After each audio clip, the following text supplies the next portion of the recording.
شروع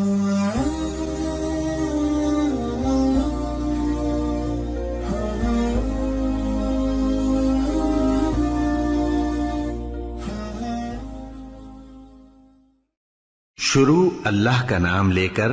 جو بڑا مہربان نہایت رحم والا ہے۔ اے نبی، مجاہد لوگ تم سے غنیمت کے مال کے بارے میں دریافت کرتے ہیں کہ کیا حکم ہے۔ کہہ دو کہ غنیمت اللہ اور اس کے رسول کا مال ہے، تو اللہ سے ڈرو اور آپس میں صلح رکھو، اور اگر ایمان رکھتے ہو تو اللہ اور اس کے رسول کے حکم پر چلو۔ مومن تو وہ ہیں کہ جب اللہ کا ذکر کیا جاتا ہے تو ان کے دل ڈر جاتے ہیں، اور جب انہیں اس کی آیتیں پڑھ کر سنائی جاتی ہیں تو ان کا ایمان اور بڑھ جاتا ہے، اور وہ اپنے پروردگار پر بھروسہ رکھتے ہیں، اور وہ جو نماز قائم کرتے ہیں اور جو مال ہم نے ان کو دیا ہے اس میں سے نیک کاموں میں خرچ کرتے ہیں، یہی سچے مومن ہیں، اور ان کے لیے ان کے پروردگار کے ہاں بڑے بڑے درجے ہیں اور بخشش اور عزت کی روزی ہے۔ ان لوگوں کو اپنے گھروں سے اسی طرح نکلنا چاہیے تھا جس طرح تمہارے پروردگار نے تم کو تدبیر کے ساتھ اپنے گھر سے نکالا، اور اس وقت مومنوں کی ایک جماعت ناخوش تھی، وہ لوگ حق بات میں اس کے ظاہر ہونے کے بعد تم سے جھگڑنے لگے، گویا موت کی طرف ہانکے جاتے ہیں اور اسے دیکھ رہے۔ اور اس وقت کو یاد کرو جب اللہ تم سے وعدہ کرتا تھا کہ ابو سفیان اور ابو جہل کے 2 گروہوں میں سے ایک گروہ تمہارے لیے مغلوب ہو جائے گا، اور تم چاہتے تھے کہ جو قافلہ بے شان و شوکت یعنی بے ہتھیار ہے وہ تمہارے ہاتھ آ جائے، اور اللہ چاہتا تھا کہ اپنے فرمان سے حق کو قائم رکھے اور کافروں کی جڑ کاٹ دے، تاکہ سچ کو سچ اور جھوٹ کو جھوٹ کر دے، گو مشرک ناخوش ہی ہوں۔ جب تم لوگ اپنے پروردگار سے فریاد کرتے تھے تو اس نے تمہاری دعا قبول کر لی، اور فرمایا کہ تسلی رکھو، ہم 1000 فرشتوں سے جو ایک دوسرے کے پیچھے آتے جائیں گے تمہاری مدد کریں گے۔ اور اس مدد کو اللہ نے محض بشارت بنایا تھا کہ تمہارے دل اس سے اطمینان حاصل کرے، اور مدد تو اللہ ہی کی طرف سے ہے، بے شک اللہ غالب ہے، حکمت والا ہے۔ جب اس نے تمہاری تسکین کے لیے اپنی طرف سے تمہیں نیند کی چادر اڑھا دی اور تم پر آسمان سے پانی برسا دیا تاکہ تم کو اس سے نہلا کر پاک کر دے اور شیطانی نجاست کو تم سے دور کر دے، اور اس لیے بھی کہ تمہارے دلوں کو مضبوط کر دے اور اس سے تمہارے پاؤں جمائے رکھے۔ جب تمہارا پروردگار فرشتوں کو ارشاد فرماتا تھا کہ میں تمہارے ساتھ ہوں، تم مومنوں کو تسلی دو کہ ثابت قدم رہیں، میں ابھی کافروں کے دلوں میں رعب و ہیبت ڈالے دیتا ہوں، سو ان کی گردنیں اڑا دو اور ان کی پور پور توڑ دو۔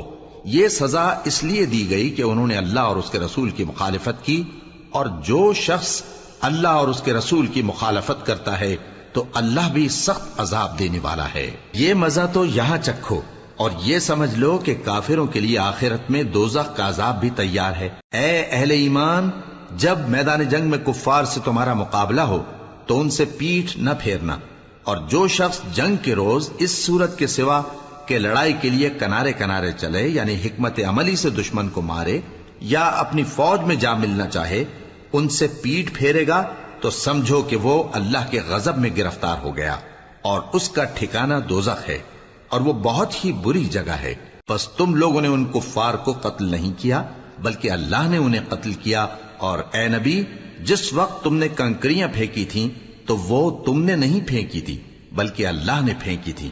اس سے غرض یہ تھی کہ مومنوں کو اپنے احسانوں سے اچھی طرح آزما لے، بے شک اللہ سنتا ہے، جانتا ہے۔ ہوا بھی یوں ہی، اور کچھ شک نہیں کہ اللہ کافروں کی تدبیر کو کمزور کر دینے والا ہے۔ کافروں، اگر تم فیصلہ چاہتے ہو تو تمہارے پاس فیصلہ آ چکا،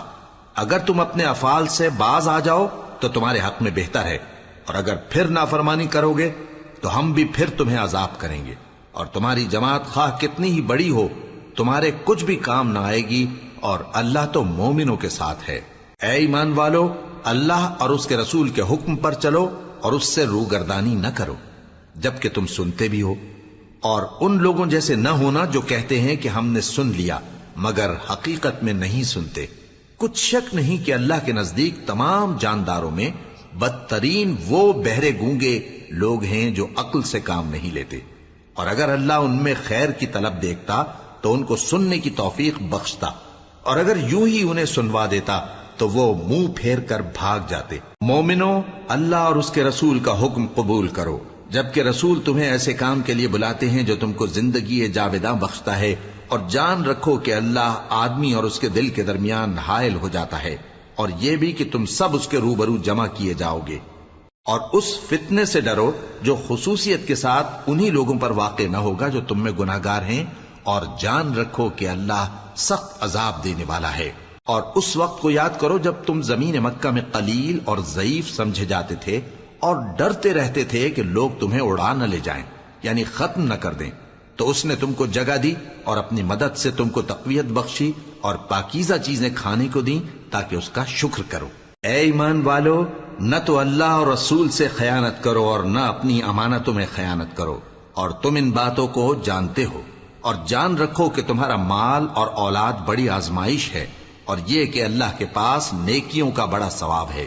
مومنو، اگر تم اللہ سے ڈرو گے تو وہ تمہارے لیے حق و باطل کا فرق ظاہر کر دے گا اور تمہارے گناہ مٹا دے گا اور تمہیں بخش دے گا، اور اللہ بڑے فضل والا ہے۔ اور اس وقت کو یاد کرو جب کافر لوگ تمہارے بارے میں چال چل رہے تھے کہ تم کو قید کر دیں یا جان سے مار دیں یا وطن سے نکال دیں، تو ادھر تو وہ چال چل رہے تھے اور ادھر اللہ تدبیر کر رہا تھا، اور اللہ بہترین تدبیر کرنے والا ہے۔ اور جب ان کو ہماری آیتیں پڑھ کر سنائی جاتی ہیں تو کہتے ہیں یہ کلام ہم نے سن لیا ہے، اگر ہم چاہیں تو اسی طرح کا کلام ہم بھی کہہ دیں، اور یہ ہے ہی کیا، صرف اگلے لوگوں کی حکایتیں ہیں۔ اور جب انہوں نے کہا کہ اے اللہ، اگر یہ قرآن تیری طرف سے برحق ہے تو ہم پر آسمان سے پتھر برسا یا کوئی اور تکلیف دینے والا عذاب بھیج دے۔ اور اللہ ایسا نہ تھا کہ جب تک اے پیغمبر تم ان میں تھے انہیں عذاب دیتا، اور نہ ایسا ہے کہ وہ تو بخشش مانگیں اور اللہ انہیں عذاب دے۔ اور اب ان کے لیے کون سی وجہ ہے کہ وہ انہیں عذاب نہ دے، جبکہ وہ مسجد حرام میں نماز پڑھنے سے روکتے ہیں، جبکہ وہ اس مسجد کے متولی بھی نہیں ہیں۔ اس کے متولی تو صرف پرہیزگار ہیں، لیکن ان میں کے اکثر نہیں جانتے۔ اور ان لوگوں کی نماز خانہ کعبہ کے پاس سیٹیاں اور تالیاں بجانے کے سوا کچھ نہ تھی، تو تم جو کفر کرتے تھے اب اس کے بدلے عذاب کا مزہ چکھو۔ جو لوگ کافر ہیں اپنا مال خرچ کرتے ہیں کہ لوگوں کو اللہ کے رستے سے روکیں، سو ابھی اور خرچ کریں گے، مگر آخر وہ خرچ کرنا ان کے لیے موجب افسوس ہوگا، اور وہ مغلوب ہو جائیں گے، اور کافر لوگ دوزخ کی طرف ہانکے جائیں گے تاکہ اللہ پاک سے ناپاک کو الگ کر دے اور ناپاک کو ایک دوسرے پر رکھ کر ایک ڈھیر بنا دے، پھر اس کو دوزخ میں ڈال دے۔ یہی لوگ خسارہ پانے والے ہیں۔ اے پیغمبر، کفار سے کہہ دو کہ اگر وہ اپنے افعال سے باز آ جائیں تو جو ہو چکا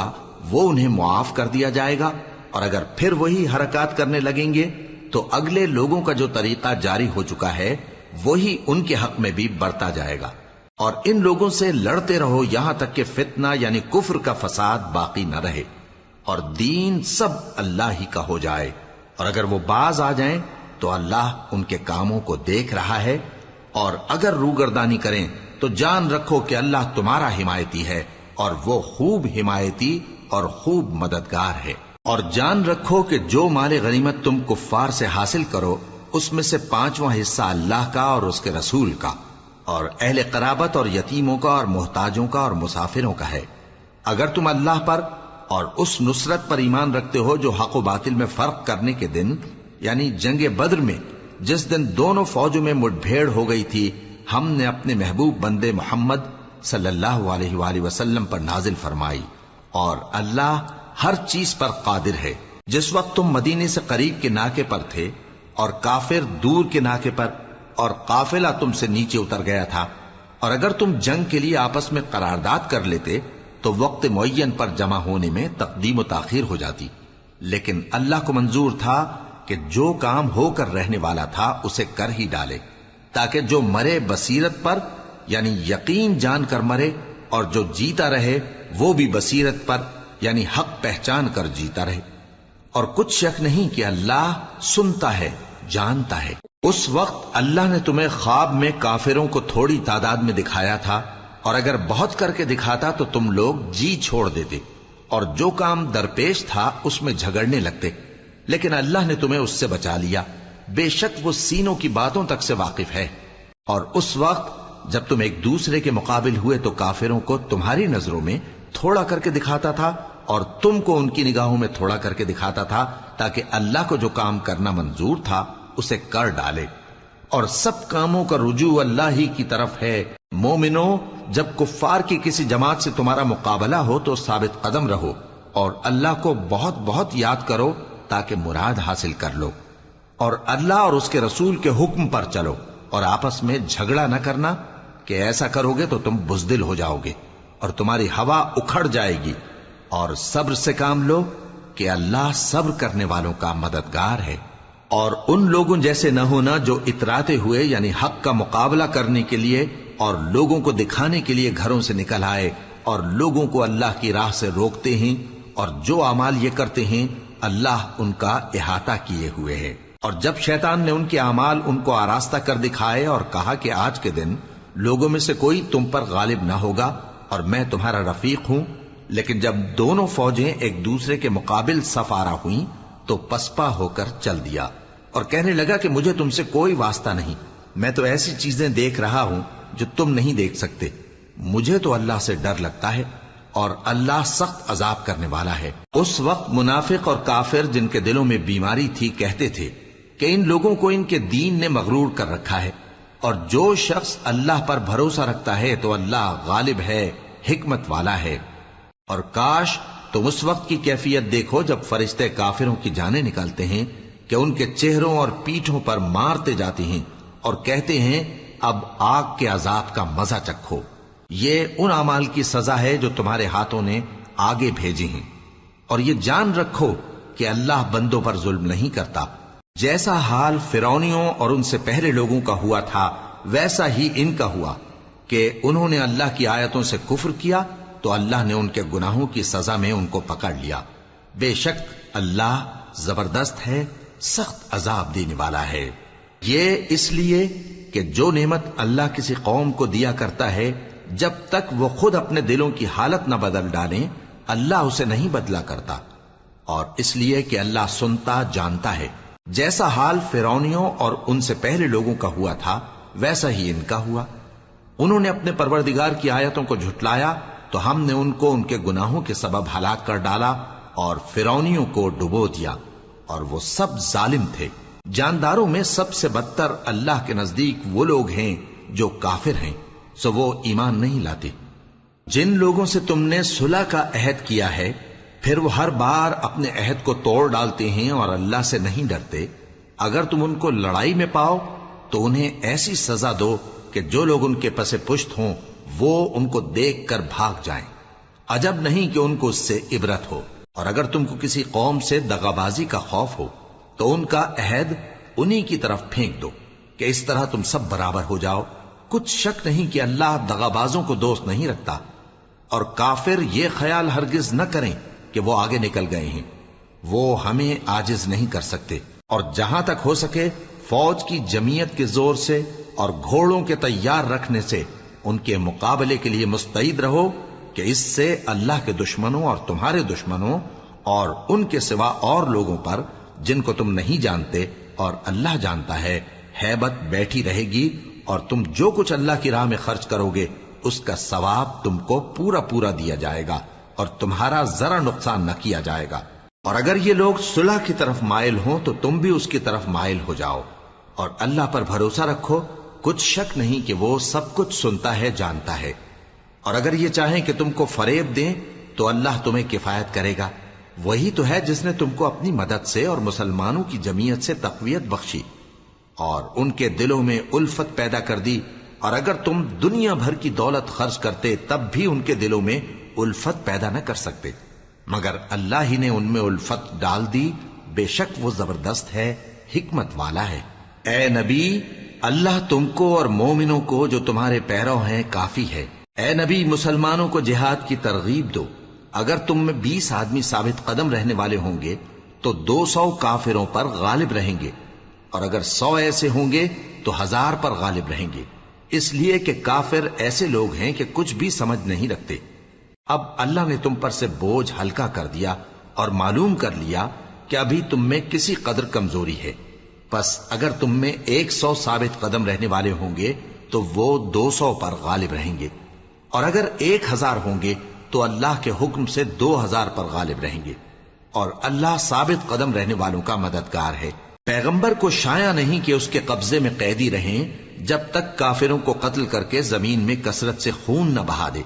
تم لوگ دنیا کے مال کے طالب ہو اور اللہ آخرت کی بھلائی چاہتا ہے، اور اللہ غالب ہے، حکمت والا ہے۔ اگر اللہ کا حکم پہلے نہ ہو چکا ہوتا تو جو فدیہ تم نے لیا ہے اس کے بدلے تم پر بڑا عذاب نازل ہوتا۔ اب جو مال غنیمت تمہیں ملا ہے اسے کھاؤ کہ وہ تمہارے لیے حلال طیب ہے، اور اللہ سے ڈرتے رہو، بے شک اللہ بخشنے والا ہے، مہربان ہے۔ اے پیغمبر، جو قیدی تمہارے قبضے میں یعنی گرفتار ہیں ان سے کہہ دو کہ اگر اللہ تمہارے دلوں میں نیکی معلوم کرے گا تو جو مال تم سے چھن گیا ہے اس سے بہتر تمہیں عنایت فرمائے گا، اور تمہارے گناہ بھی معاف کر دے گا، اور اللہ بخشنے والا ہے، مہربان ہے۔ اور اگر یہ لوگ تم سے دغا کرنا چاہیں گے تو یہ پہلے ہی اللہ سے دغا کر چکے ہیں، تو اس نے ان کو تمہارے قبضے میں کر دیا، اور اللہ دانا ہے، حکمت والا ہے۔ جو لوگ ایمان لائے اور جنہوں نے ہجرت کی اور اللہ کی راہ میں اپنے مال اور جان سے لڑے، وہ اور جنہوں نے ہجرت کرنے والوں کو جگہ دی اور ان کی مدد کی، وہ آپس میں ایک دوسرے کے رفیق ہیں۔ اور جو لوگ ایمان تو لے آئے لیکن ہجرت نہیں کی، تو جب تک وہ ہجرت نہ کریں تم کو ان کی رفاقت سے کچھ سروکار نہیں، اور اگر وہ تم سے دین کے معاملات میں مدد طلب کریں تو تم کو مدد کرنی لازم ہے، مگر ان لوگوں کے مقابلے میں کہ تم میں اور ان میں صلح کا عہد ہو مدد نہیں کرنی چاہیے، اور اللہ تمہارے سب کاموں کو دیکھ رہا ہے۔ اور جو لوگ کافر ہیں وہ بھی ایک دوسرے کے رفیق ہیں۔ تو مومنو، اگر تم یہ کام نہ کرو گے تو ملک میں فتنہ برپا ہو جائے گا اور بڑا فساد مچے گا۔ اور جو لوگ ایمان لائے اور وطن سے ہجرت کر گئے اور اللہ کی راہ میں جہاد کرتے رہے، اور جنہوں نے ہجرت کرنے والوں کو جگہ دی اور ان کی مدد کی، یہی لوگ سچے مسلمان ہیں۔ ان کے لیے اللہ کے ہاں بخشش اور عزت کی روزی ہے۔ اور جو لوگ بعد میں ایمان لائے اور وطن سے ہجرت کر گئے اور تمہارے ساتھ ہو کر جہاد کرتے رہے، وہ بھی تمہی میں سے ہیں۔ اور رشتہ دار اللہ کے حکم کی روح سے ایک دوسرے کے زیادہ حقدار ہیں۔ کچھ شک نہیں کہ اللہ ہر چیز سے واقف ہے۔